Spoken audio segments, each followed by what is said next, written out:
now give the floor to His Excellency Ilan Idrisov, Minister of Foreign Affairs of Kazakhstan. Thank you, Mr. Chairman. Dear friends, ladies and gentlemen, let me first of all congratulate you, Mr. Chairman, for assuming the stewardship of the 69th session of the General Assembly and for convening this ministerial meeting to mark the first International Day for the total elimination of nuclear weapons. We commend the efforts of 120 countries of the non-aligned movement and others who supported the resolution to make this day a reality. This meeting takes place at a time when nuclear weapon development and modernization are accelerating at an unprecedented pace and threaten to erode global security. For over 20 years, Kazakhstan has been, along with other countries, a global leader in nuclear responsibility. Our history enables us to speak about this vital issue with moral authority.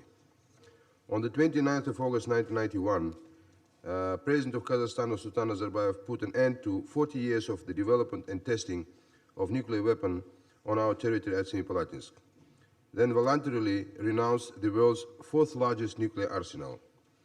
Over the last 23 years, we have shown that it is possible to live in peace and friendship without possessing a single nuclear warhead. Our weapon has been a mutual trust and respect, transparency and confidence building. We have invested the funds which would have been wasted on maintaining nuclear weapons on improving the lives of our citizens. But the legacy of the hundreds of tests on our territory has had a terrible impact on 1.5 million people, which continues today. It was this tragic history which led Kazakhstan to initiate the adoption of the General Assembly Resolution 64/35. This designated the 29th of August as the International Day Against Nuclear Tests, recognized last month by a special session of the UN General Assembly. The day increases public awareness of the risks and impact of nuclear testing to make political leaders accountable to their commitments, similar to the day we are commemorating today. Kazakhstan's global advocacy e-campaign, the Atom Project, which stands for Abolish Testing Our Mission, is also mobilizing people worldwide to call on their leaders to ban nuclear weapon testing. The movement to ban nuclear tests and ban nuclear weapons are, of course, closely interconnected. We therefore mutually reinforce and combine our synergies of the 2 days to reach global zero. Ladies and gentlemen, Kazakhstan is a strong upholder of the Treaty of the Non-Proliferation of Nuclear Weapons. We call for all member states to sign and for strong action at the 2015 NPT Review Conference to implement all 64 action points from the 2010 Review Conference.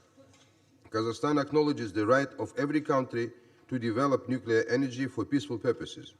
The challenge is to enable this expansion while taking precautionary measures to prevent proliferation.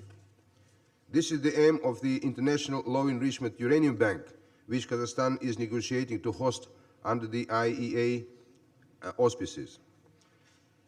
Kazakhstan fully endorses the Secretary General's 5-point plan, several multilateral initiatives, as well as bilateral actions to make the abolition of nuclear weapons possible.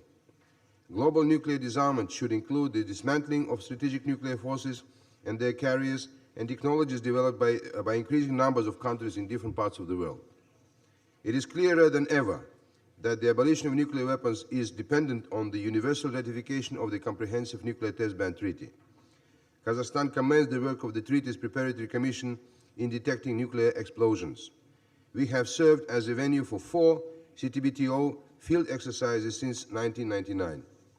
We stand ready to offer our expertise to all countries interested in conducting similar exercises. Like other countries, Kazakhstan is concerned with the delay in negotiations to establish a weapons of mass destruction free zone in the Middle East. We believe it would help address critical issues of peace and stability in the region. We see the establishment of such zones as a crucial building block to making the entire world free of nuclear weapons. In 2006, Kazakhstan, with its close neighbors, established a nuclear-free zone in Central Asia. Earlier this year, China, France, the Russian Federation, the United Kingdom and the US signed a protocol on the provision of negative security guarantees to these countries. We look forward to the earliest ratification of the protocol by P5 states. A nuclear weapon-free world requires all member states to adopt new, legally binding instruments to ban the production of fissile material for military purposes and make it priority agenda item of the Conference on Disarmament. But first, the deadlock on this key disarmament entity has to be broken. In the meantime, the work of open-ended working group to take forward multilateral nuclear disarmament negotiations through its inclusive and transparent process is greatly appreciated and should be fully supported. It is clear that the international community is not yet ready to adopt the much-needed comprehensive convention against nuclear weapons. So, as the next step forward, President Nazarbayev has called for the adoption of the Universal Declaration on the Nuclear Weapon-Free World. We look forward to the unanimous support of Member States. In conclusion, Mr. Chairman, Kazakhstan remains committed to working with all Member States to make the ambition of the total elimination of nuclear weapons a reality. I am confident that this meeting will define our common approach for strengthening the process of nuclear disarmament. I thank you, Mr. President. I thank the Minister of Foreign Affairs of Kazakhstan for his statement.